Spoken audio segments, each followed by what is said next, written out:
Okay, I think it started. Um, cool. Everyone remember that this is a SIG meeting, so make sure to follow the Kubernetes Code of Conduct. Let me go ahead and share my screen so you can look at the agenda. So-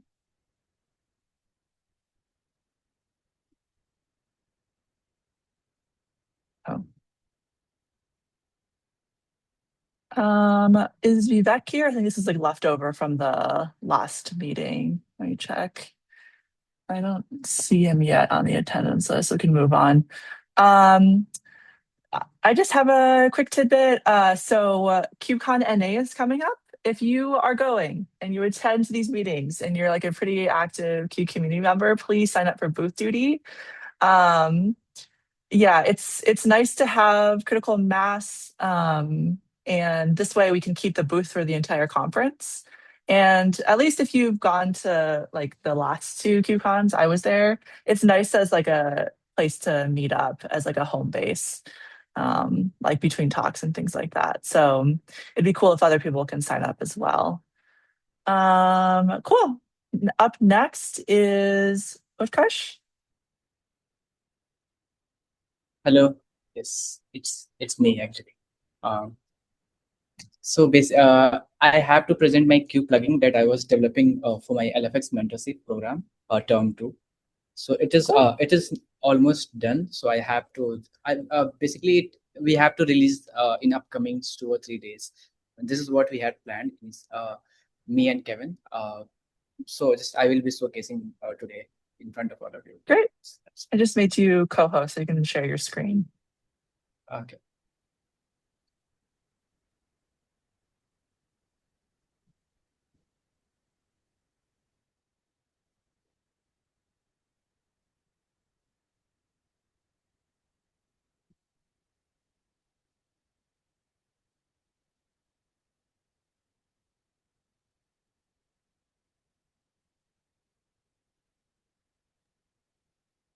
Are you sharing your screen or going through technical Oh, okay, okay, difficulties? fine, fine. I'm going into it. Sorry, I didn't see actually. Oh, Oh, yeah, no worries. Yeah, go ahead.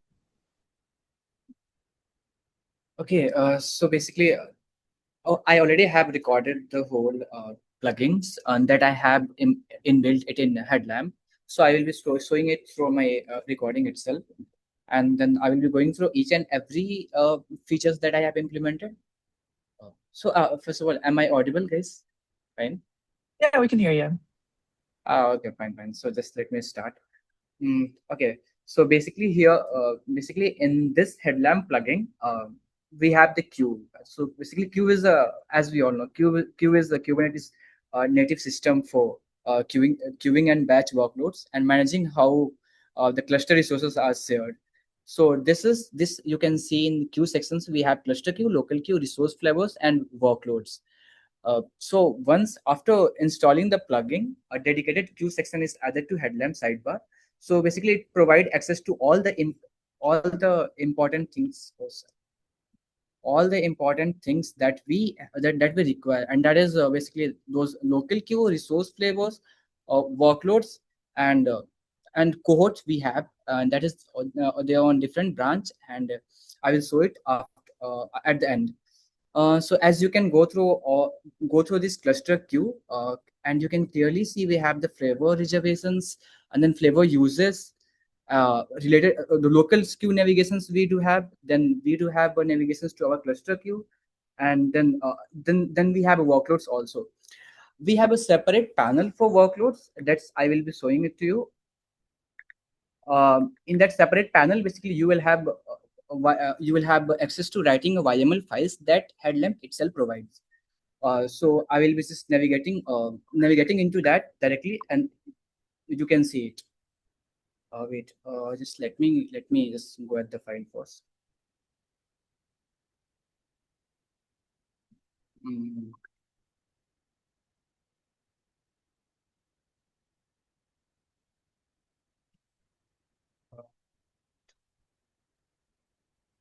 yes. Okay. So uh, Yeah, I mean, we do have. Okay, so cluster queue represents here's the cluster queue. I mean, the cluster queue, we will have just a cluster scope pool. And in cluster scoped pool, uh, we do have the navigations to local queue, and from local queue, we do have navigations to workload also. We can directly navigate from local queue to cluster queue, and then cluster queue to our to workloads also. That workloads that a user have assigned, basically the jobs which has been defined to our workloads. So that we can see directly here. I mean, once we will just navigate to local queue sections, we will have all the options in one local queue. If on a different namespace, if multiple jobs has been assigned, it will be reflected directly here in related workloads. I mean, as you can see, job sample queue workload B039E. This is one of the workload which has been created while doing the testing, and that workload belongs to a sample local queue, and it is visible here. And then there is a status section. You can see it will show whether the job has been finished or whether the job has been pending or it is in admitted role. I mean, it will show the status of the current jobs. So it is visible here in our related workload section, that is inside a local queue. Fine. And afterwards, inside that local queue, we will have, as we know, the local queue is a namespace scoped queue. So the users submit their jobs to it, act as the connections between an application's workload and a cluster queue. So once we are in our workload sections, which you can see it clearly here, you have all the that it has been defined already by a user using YML files. And the namespace you have, as I say, it is a namespace scope. And then we have the time of creations and all the required parameters that we need. It will show us a pod sets and whether the job has been admitted or not, what is the current status of that job, and all. Then we have the cluster queue also related to that workloads. As I say, we have the relational navigations between cluster queue, local queue, and workloads. So even if we are in our workload and a user has no idea at what means, I mean, if there may be chance that one organizations can have like 2 or 3 local queue, right? uh, and in that case, if they have some x amount of jobs or like multiple number of jobs, and if a person is inside a one job and he want to know if the workloads belongs to which workload belongs to which local queue, he or she doesn't need to worry about the kubectl command, and they don't need to go in the terminals, write a kubectl cluster, get cluster queue or get local queue. They can directly see it through our headlamp UI. It is visible here. I mean, assign cluster queue here. You can see then what is the priority of the job, the name of queue. It is visible directly in your workload section itself. So local queue, as I said, we do have the workload sections. From the local queue, as we have navigated to workloads, the navigation preserve the relationship between resource and avoid requiring the users to manually search the complete workloads table and then worry about the workloads things, or either just get on the kubectl and just I mean, spend a lot of time there. So on this workload section, we will be basically talking about, as you can see, we have the workloads defined, and once we go on the workload, we do have I mean, the place from where we can create YML files directly. So the list summarizes the workload's name, namespace, the current status, and this helps the distinguish workloads that are pending, admitted, running, or finished. So for an admitted workload, we can inspect the cluster queue and resource flavor assignment selected by the queue itself. And fine, yeah, this is what I was talking about. We do have the special section called YML files. We don't need to apply the YML files through kubectl. I mean, in general practice, what we do, if we have to assign a job to kubectl, we have to basically write commands. We need to write a file, and then we submit it to our terminal using kubectl. I mean, dash of f and apply, and then we write that jobs. We don't need to do that. You can directly uh, fill your jobs using the editor section of headlamp, and then you can apply, and then you can see your jobs directly in the UI. I mean, you can see it here. It is same YML file, but you can directly inbuilt and embed it through our workload section in headlamp. Fine. And then we do have reverse navigation also. So we don't need to worry about worry about the job sequence that is related to a what cohort or what local queue or what global queue. And till that point, global queue is not implemented. We do have local queue support, cluster queue support, and cohort. We have to just implement a global queue, and then we will be done with all the process with like in like queue resources. And then yeah, afterwards the last that we have is the resource flavor. I mean, that is one of the important aspects that I wanted to show to you. So in resources, you can see we do have the resource flavor here. I already have saved the resource flavor name default flavor, and you can have your own resource flavor. Once we'll go inside the resource flavor, basically it is a different variations of resource available in the cluster. For example, flavors can represent different node types, architecture, accelerators, and then of course the zones of availability, a spot, and the demand capacity. So the plugin provide list and detailed views for these resources and display their node level and related configurations also. So these flavors can then be connected to the quotas configured in the cluster queue, right? So you can see the editor itself. We do have the same syntax that we follow for the file, and then we have the editor sections where we can embed that. Uh, and yeah, the what resources will be assigned to which cluster queue and local queue, and I mean the cluster queue, we can directly get to see it through our relational navigation features that do we have. And so this is what the resource flavors I was just talking about. And the next is the cohort. So we do have the cohort support. As you can see, we do have the cohort support here. Once we'll go to cohort, I already have the two cohorts that I have embedded inside it. One is default and one is engineering. You can just look into that. I already have allotted the resource groups to it and resource flavors. So inside that cohort, you can choose any one of them, and once we will go inside that, we can see the required parameters like of course the parent cohorts and the weights their resource groups, and what are the resource groups that is assigned to it, and what are the it does covered, I mean CPU, memory, and so this is like all about the plugins that it is implemented. So I mean, the plugin, it follows Headlamp's existing user experience. One of the most important aspect is Headlamp itself has the auth component, so you don't have to worry about the user authentications. Headlamp itself cover that, and Headlamp existing user experience I was talking about, including like resource table, either detail layout or status indicator, then the access to YML files and the resource links. Everything is visible on our UI. So queue resources can also participate in, I mean, Headlamp's resources, visualize experience, helping users understand their relationships instead of treating each custom resources independently. So I mean, so this was the conclusion. This is one of the plugins we do have. We have other plugins also, Qflows, and I mean, Volcanoes. This has already been released, so Q is gonna part of one of them. So this is all about that. If you have any questions, you can ask me. Thank you so much for this. Thanks for the presentation. Was this was part of like a mentorship program for with like LFX or something? Is that Yes, correct? yes. It was a part Okay, of cool. LFX Storm 2. Yeah, so I'm a mentee of this project where I'm actually adding the Q plugin to Headlamp.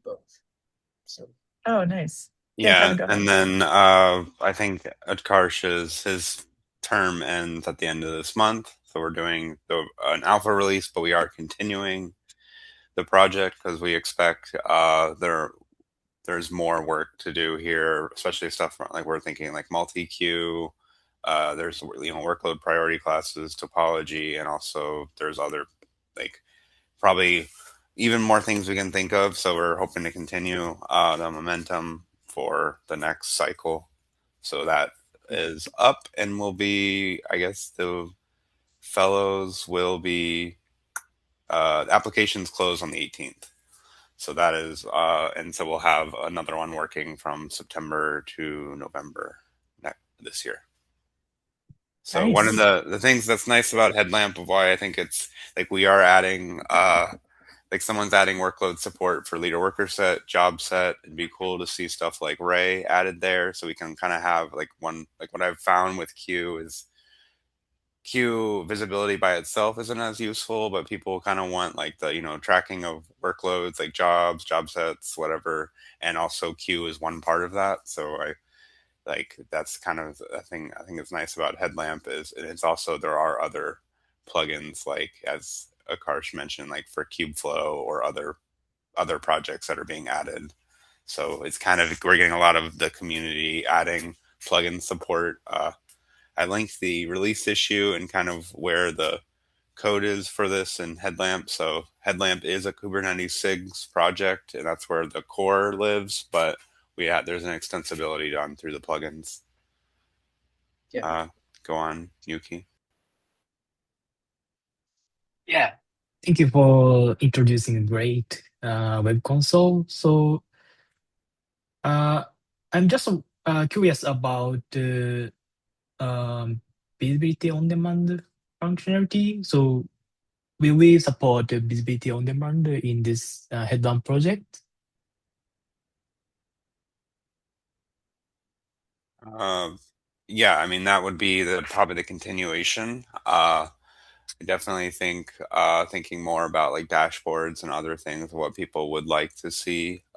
Like it'd be nice because I think every organization has kind of created their own, but like honestly, I don't love that there's not really a clear observability story on Q that we have in tree. So I imagine that's the next phase of this is pretty open ended. I think Mhm. I know that like multi queue is one that we would like to have because Headlamp does support multi cluster. We also even have integrations for like OCM and other stuff that are going. So I think that's a natural extension to have some of the multi cluster aspects. But I think we're kind of going to let it. Yeah, I think visibility on demand would be a good one to add for sure. Yeah, I understand this is just alpha version for this plugin. So why I'm asking about visibility on demand support is so I think visibility on demand is useful to understand which workload is stacked in our cluster head. But QCore project provides just API. There's no UI or user interface. So if head-up support visibility on demand throughout the web console, it is very great from my point of view. Yeah, just comment. Yep, Yeah, I thank you. agree. Yeah, no worries. Awesome. Does anyone else have any questions? Otherwise, I'll move on to the next item. How are we? Great. Also, How oh yeah, go how are ahead. we thinking about this versus the QEs? Yeah, because we also have this front end in the Q project itself. Are we targeting to maintain both, or rather migrate to Headlamp plugin in the future when it is robust enough?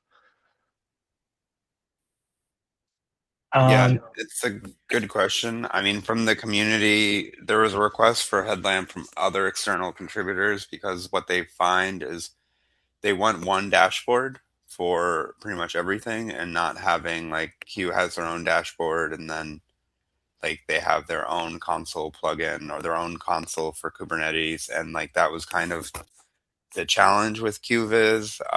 And the other thing is Headlamp already has a lot of stuff around the authentication layer and multi-cluster support. And so I think over time I would like to have the community maybe like steer towards something like Headlamp because like I don't know with QViz if we like have visualizations for like JobSet or Kubray or all the other integrations of like actually linking back to like the status of those workloads themselves. I think in QViz we just have the Q visualizations, but I think uh, the full story I think is important. That's pretty much what I've seen from end users where they want a Q dashboard, but they also want to be able to track the the distributed workloads they're submitting and know about and getting the logs and honestly the read write aspect of the Q resources and also creating the jobs and other stuff. So I think having a more clear end story is important.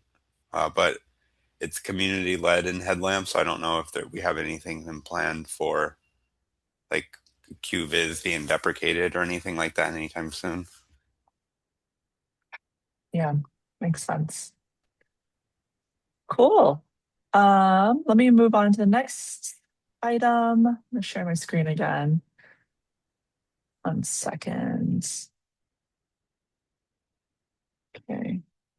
I just wanted to show everyone, we are starting to do more formal release planning. I think before it was like a GitHub issue and just like a running list of all the things that we didn't finish from like the last release and then like tagging new important items on the top.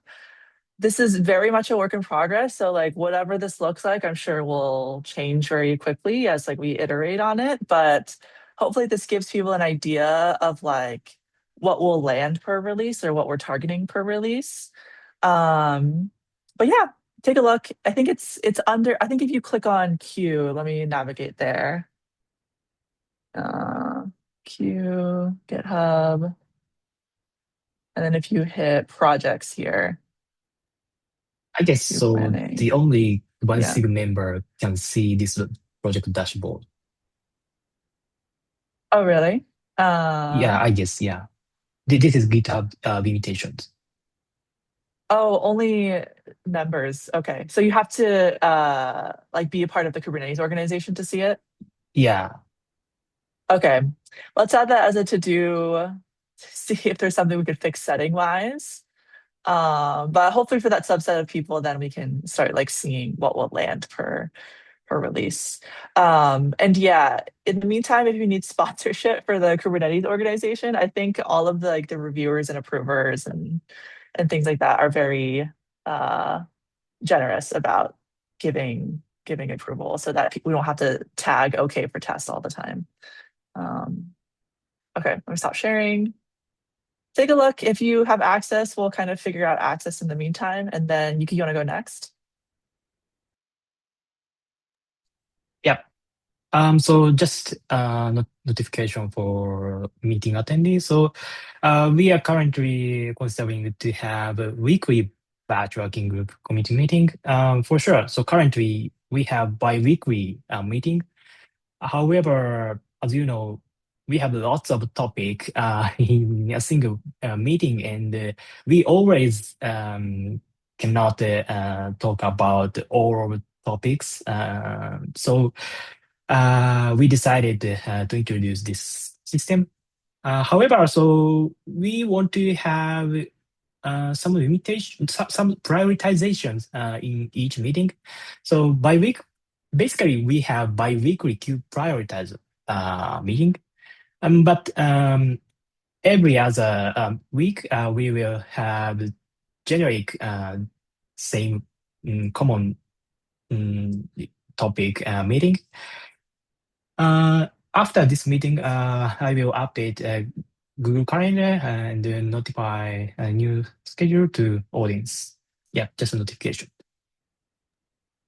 Cool. Thank you. And yeah, basically, I think we'll all be attending all of them. It just seems like for Q, yeah, like Yuki said, the content just never ends, which is great. Okay, cool. Next, Daniel, you want to talk about configurable preemptions? Yeah, some time ago, Marcin has presented a nice deck about the configurable preemptions, showing the like high-level motivation and what we wish to achieve. I was working on the cap for a couple of weeks, and we have some small refinement of the milestones and agenda, and I wanted to share those with you, basically, and also gather the feedback. What do you think about this? So maybe I can share the screen. Maybe a co-host. Okay, thank you. Yeah, you should be seeing it in a moment. Do you see it? Yeah, looks great. Okay, so basically, previously the plan was to start with the translation of existing rules, but we found out that basically this doesn't give anything to our users because we will be implementing just the same stuff we have right now. And our users need the fragmentation. They also want to run the hero jobs and so on and so on. So we changed priorities a little bit, and we wish to start with the defragmentation. Yeah, the rules that we will be implementing will not cover the full functionalities of queue yet, because those are complex, and this requires more time that probably one release. But we will be adding those step by step through the process. So the current plan is to start with the defragmentation and implement the core mechanism of the configurable preemptions, add a custom label selector, which I will be talking on the next slide in more details, priority-based selection of the candidates for the preemption, and preemption relations. So whether the workloads are in the same queues, or maybe same cohort, or maybe in the same cohort tree, etc. Then we wish to extend this with the fair sharing and borrowing, since this is the probably most complex algorithmically part right now of the preemptions, as fair sharing requires updates of the other workloads DRS scores. And then proceed probably with the translation of the existing rules, preemption limits, and remaining selectors as previously planned. And here, a little bit like reflection, what was the motivation about for the defragmentation?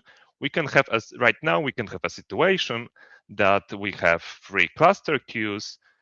Cluster QA has nominal quota 1, cluster QB has nominal quota 1, and cluster QC has nominal quota 4. And we have 2 racks, each with 4 nodes.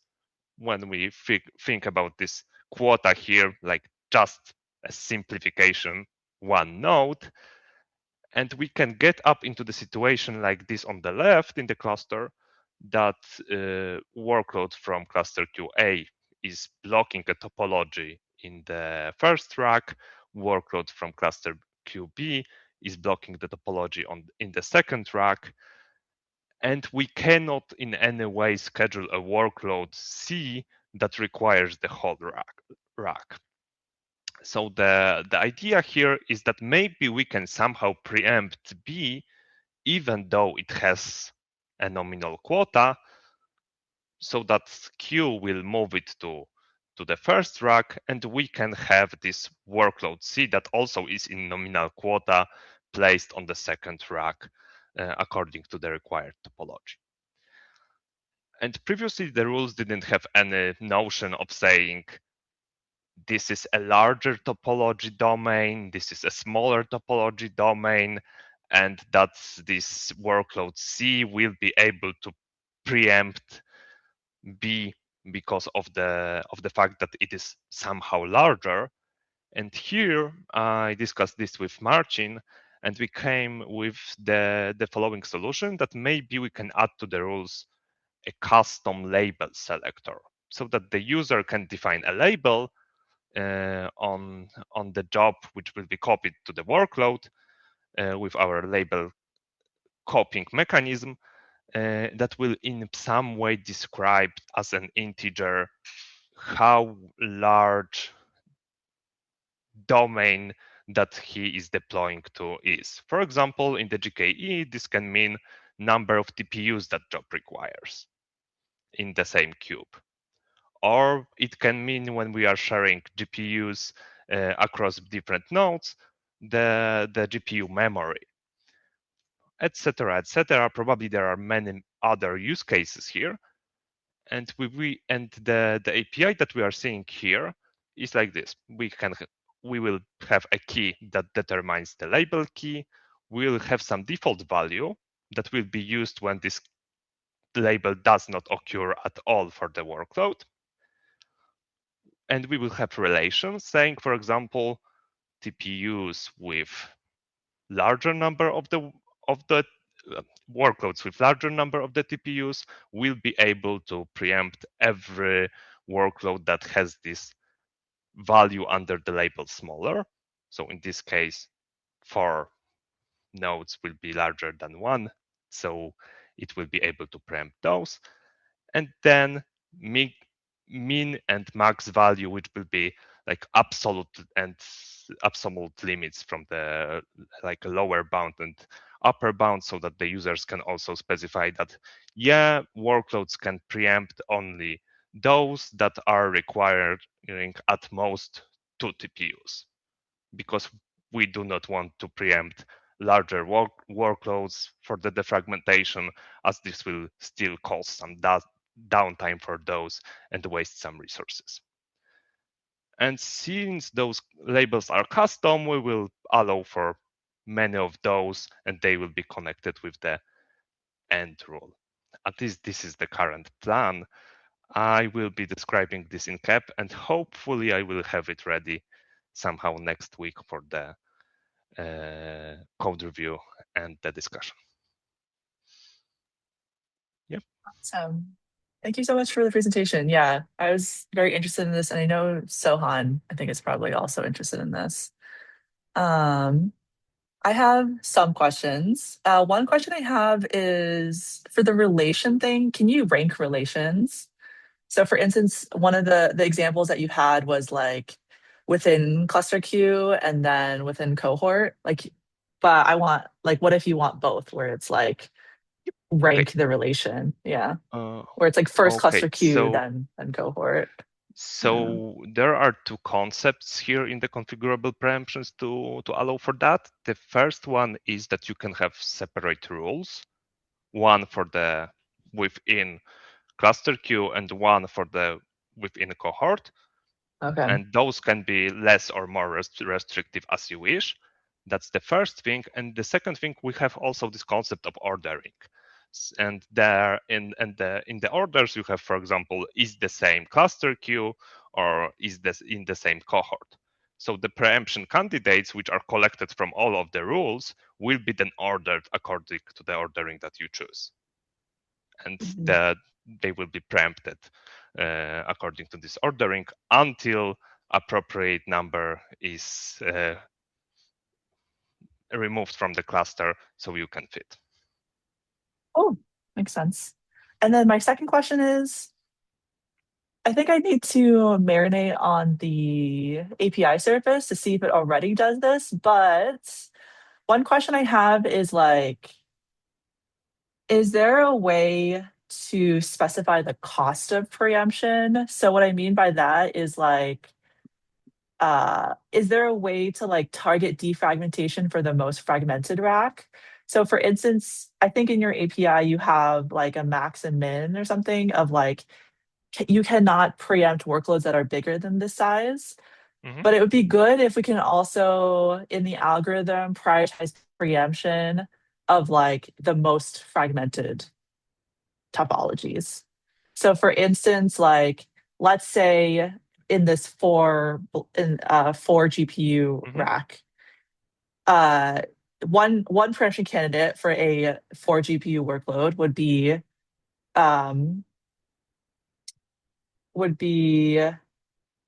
three 1 GPU workloads versus, I don't know, like some other semantic where it's two GPU workloads. I think that example makes sense. Like what you would want to prioritize is like the more fragmented one. Or another semantic would be like preempt the fewest amount of workloads on, which is like also different. But yeah, like if there's like a way to like reason about the topology that you're targeting and like the cost of what that preemption looks like. Yeah, this one is tricky because this is across the workloads. Yeah, when we are talking about the topology and the fragmentation here, this will be like probably something like a sum of the sizes of the workloads, or like an average size of the workloads in the domain that you are requiring. I believe we can think about this later when we are adding yet another ordering, and this makes sense in general. to extend the number of the orderings that we are introducing in the future, and also the selectors. I wouldn't try to start with this. Let's start with something that works and then refine it at yet another like complication, more complex handling in this regard. Oh, awesome. So then whenever you make your cap, I guess I can make a comment of like a follow-up that I would like to see.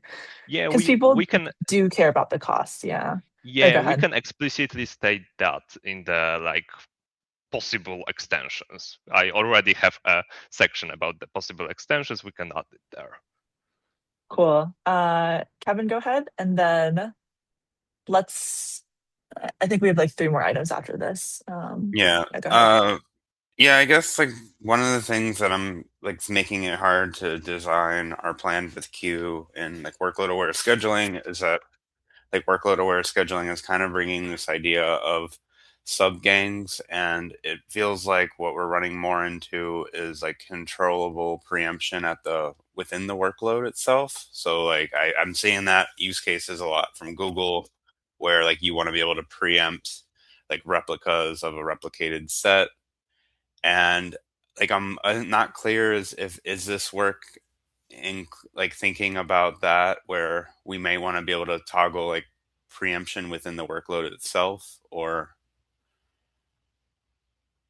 like usually in queue, as far as I know, we are thinking about the workloads as atomic. Yeah, so we are deploying the whole workload or evicting it. Mm, there are some like flavors of this already in the configuration. For example, you can say that you wish to preempt only from your local queue or from the class from the same cluster queue. I think it would be nice if we have this feature parity with the gang scheduling and like you are saying, preemptions from the same within the same workload in the future that is thought in the scheduler itself. But this requires changes in the queue as a whole, if I understand correctly, like more yeah, I mean complex you're probably changes. right.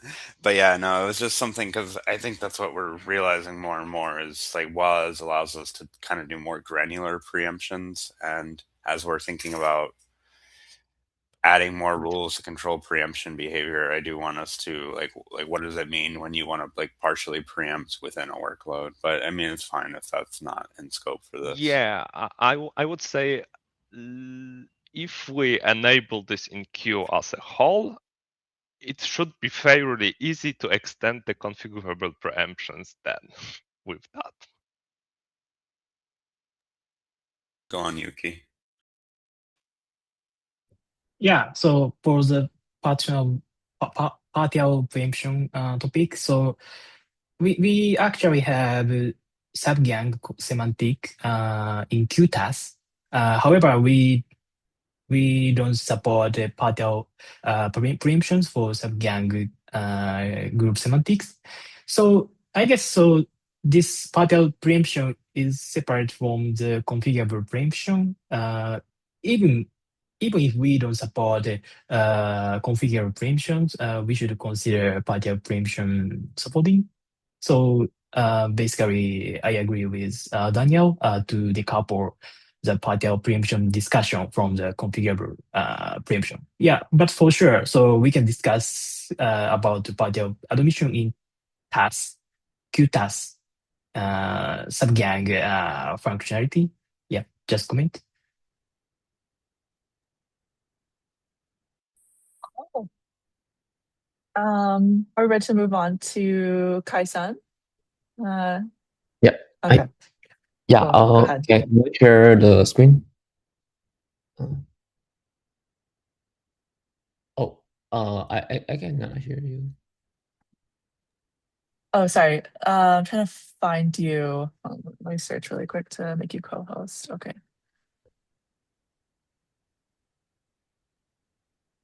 All right, go ahead. Okay, thanks. Let me give me a second.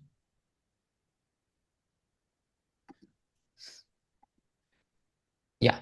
Can you see my screen? Yeah. Yeah. Okay.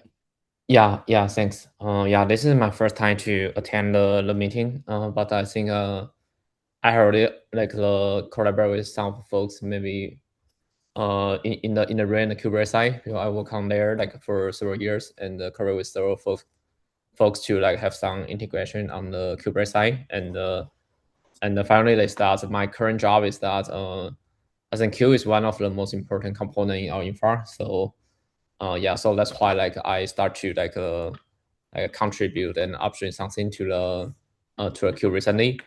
And auto scaling in the multi queue is maybe it's one of the most important feature that we need. And I have already I have already deployed in our production environment in our folk. Yeah. Yeah, this is the this is slide. Yeah, so today's topic is let's say to discuss the rate auto scaling with multi-queue, and I will not dive too deep on the details because I think we don't have enough time, and but I think it's just try to promote this feature and try to ask for some review for the this doc and the POC. Yeah. Yeah, so I'm not sure if everyone has the context of the rate auto scaling or not. So the first thing is to introduce the rate auto scaling. Yeah, the rate auto scaling is unlike the normal Kubernetes scheduling, like HPA or something like that. Like HPA, it's maybe monitor the some metrics and to do a scale up, scale down, based on the metrics. But the Ray is different. Yeah, Ray is Ray have a Ray task, a Ray actor to define your distributed program. And when you create the Ray task or Ray actor, and the Ray autoscaler can know the Ray logical resource in the cluster. And it can decide if there is no enough resource in the Ray cluster, it will try to the Ray autoscaler will try to scale up the Ray cluster custom resource by patching the Ray cluster custom resource. And there's a field in the Ray cluster CR called replicas. And the Kubernetes will also reconcile the Ray cluster CR and to create and delete a relative path. Yeah, so this is basically a very basic introduction of the Ray auto scaling. Yeah, and why it is important for us is that I think for online inference and online inference it's for some and I think online inference is pretty easy to understand for the auto scaling because I think for the customer their traffic has a peak and off peak hour, and we want to use less GPU when it is when it doesn't require that much GPU. And for the other one is the offline and batch inference. And currently in our environment, I think this is one of the most important use cases. We have a lot of multi-model data, and we need to do some video caption, something like that for the offline inference. Yeah, so auto scaling is also very important, and we want to use as many GPU as possible, when there are some idle GPUs to process our data. Yeah, and the other one is a use case for us is the current is that our current state is that we user launch a Ray cluster with only one CPU only head pod, and when they launch some a training job, it will scale up our B200 GPU node.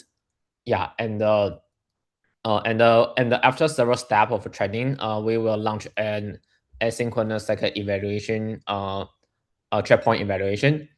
So you can see the resource requirement is pretty dynamic in our case. So these are the use case for the real scaling for us. Yeah, and I think we can and currently the multi-queue status for Raycaster is that there's a PR recently, and but I think it is support when you update the CR in the manager cluster, and it will propagate the replica to the worker cluster. So this is something similar to like the Argo CD, something like that. But this is like require user to manually to update the manager cluster, and it cannot aware of the real application. So this is the current status, and the current status is mainly from the spec is that the spec changes like from the manager cluster to the worker cluster. Yeah, and however, I think for the rate auto scaling is that the rate cluster in the worker cluster, it will user create an application in the rate cluster and auto scaler patch the rate cluster CR in the worker cluster. And we want the manager cluster, like the multi controller, can control the admission and do the correct like resource accounting. But currently there's no like the data flow for the change of to propagate the change of the spec change in the worker cluster back to the manager cluster. Yeah, so I currently have a POC and deploy in our production environment.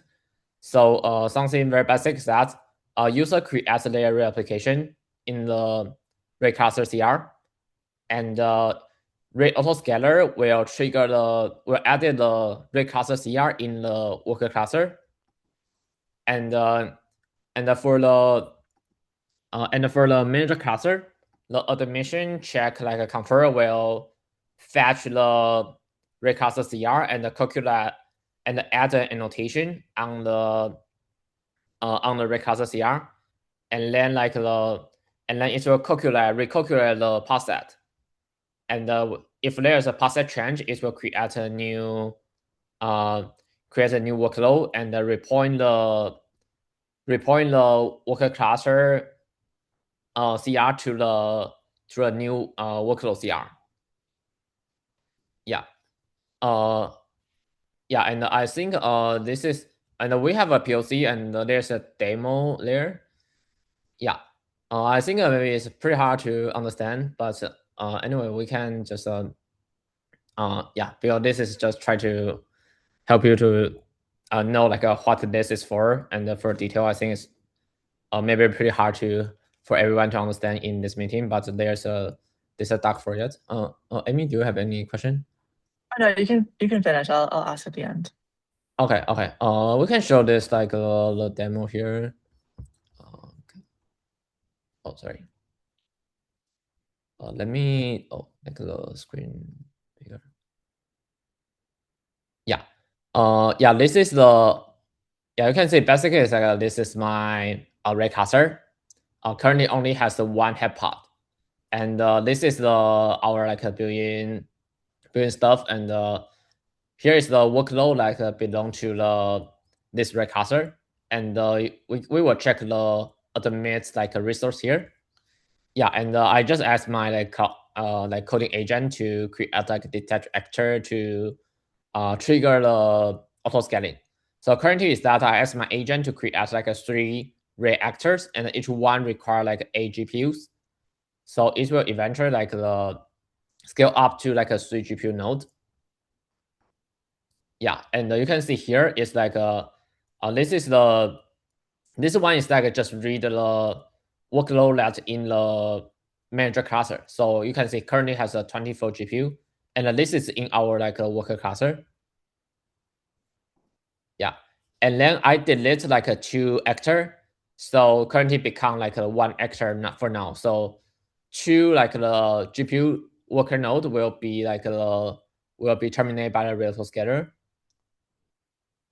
Yeah, and it has some like a idle time out for 1 minute, and you can see like when we refresh it, the resource quota from like the 24 to 8 GPU, because 2 of the GPU node has been deleted.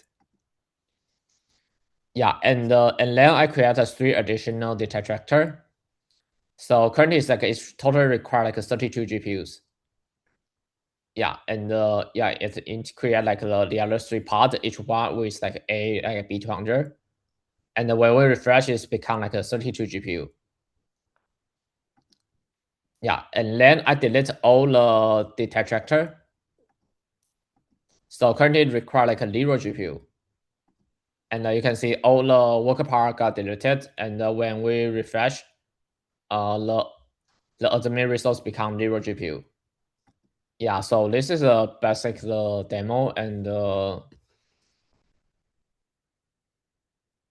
yeah, and the design is here, and this is a POC. And this is also like a we also have, this is also the commits like exactly like deploy in our production environment.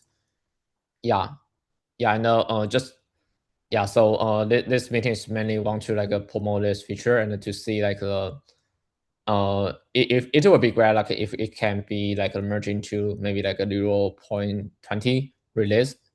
Yeah, so that our focus doesn't need to be divert too much with the option.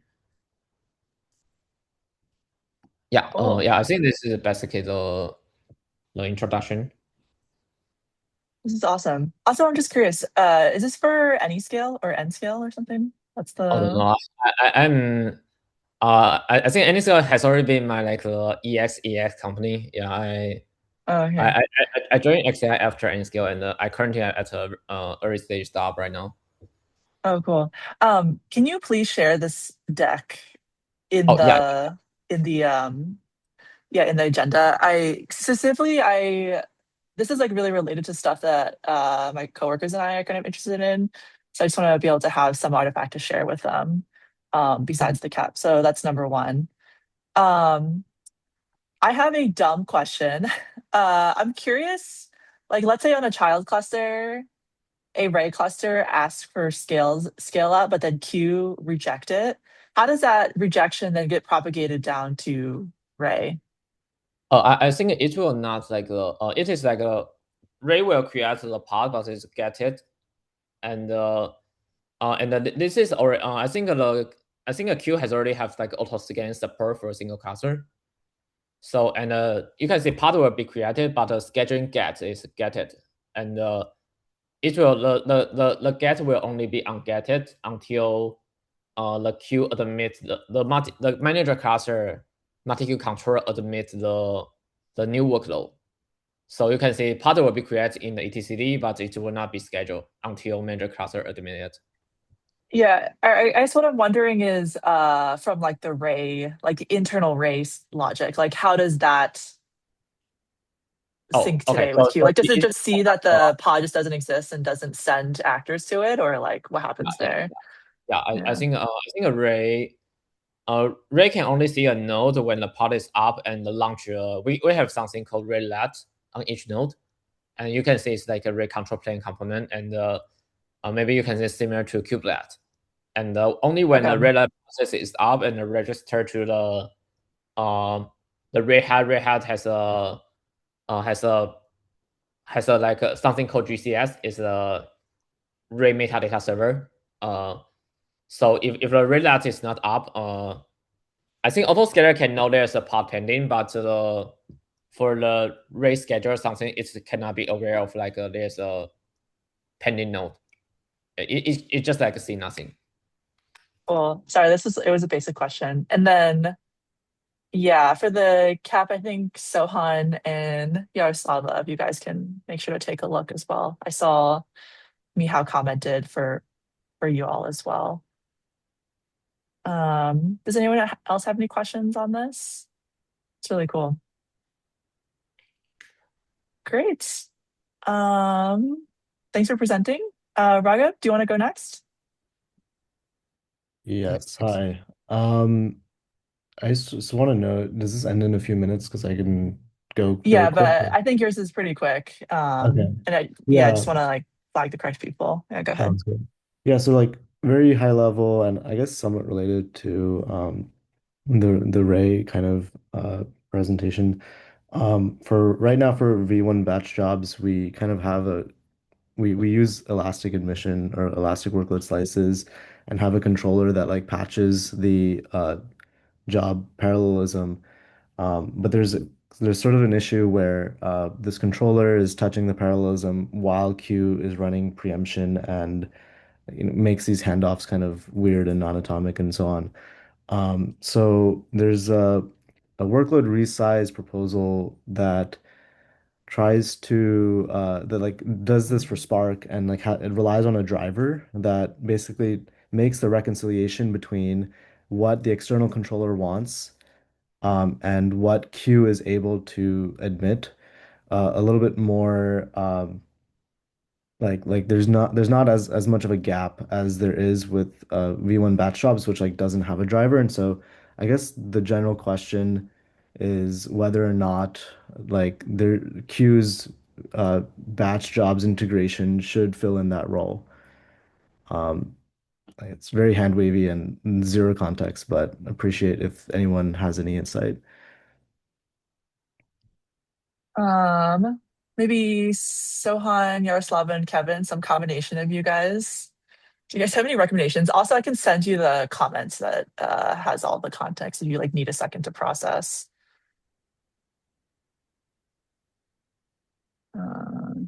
Let's see.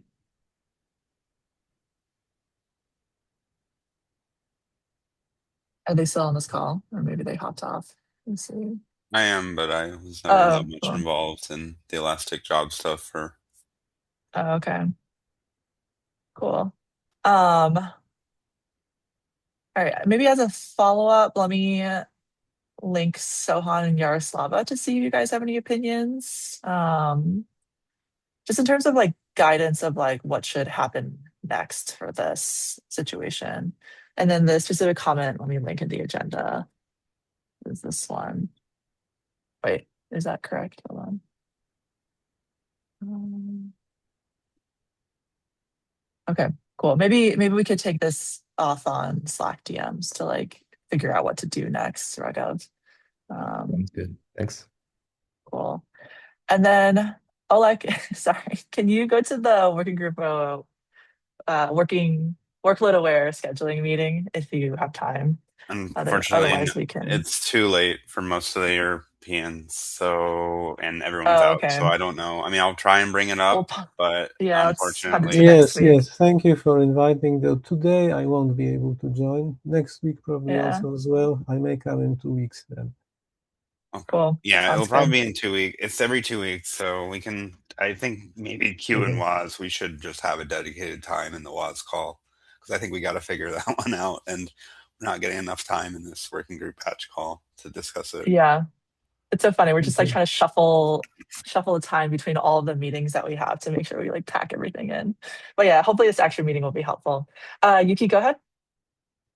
Oh, sorry. So just comment for the workload resize cap. So Oh, nice. I actually discussed about workload resize proposal as alternative for current Elastic Jobs workload rise approach. However, so we declined the workload resize approach because so we have to make lots of refactoring and re-implementations for elasticity semantics in Q side. Yeah, but so I don't say so. We should reject this cap, but I guess so. I'm not sure if we can prioritize this in the near release cycle. Just for comments. Also, I don't think the goal is to merge this cap. I think Raghav's concern might be separate from this cap, so we're trying to figure out where it should land. So it seems like not this cap, but it also seems like it could just be like a update to like Elasticsearch, existing Elasticsearch cap as well. But yeah, I linked the GitHub issue, so then we can take it offline for Slack if you could look Yeah, more detail actually, into so the it. discussion was not happened in open space. We actually discussed about that across Q maintenance in private space.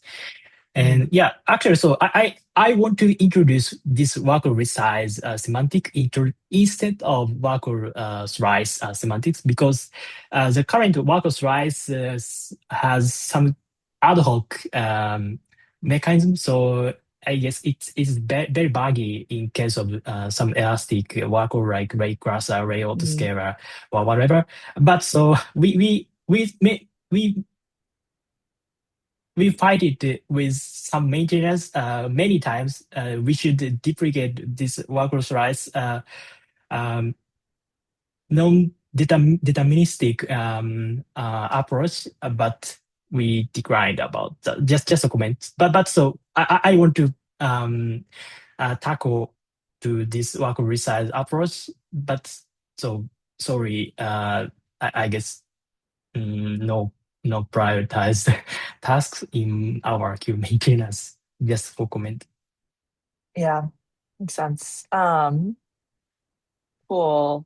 Let me start a thread in the working group batch Slack channel so that we can at least like write down like what's happening internally among maintainers, and then also so we can figure out what to do. Because yeah, like again, like it doesn't need to be part of this cap, I don't think, looking at it. It could Yeah. be Great where this idea. thing said. So Cool. yeah, we can open the Awesome. thread in Slack, Yeah. and so I guess we can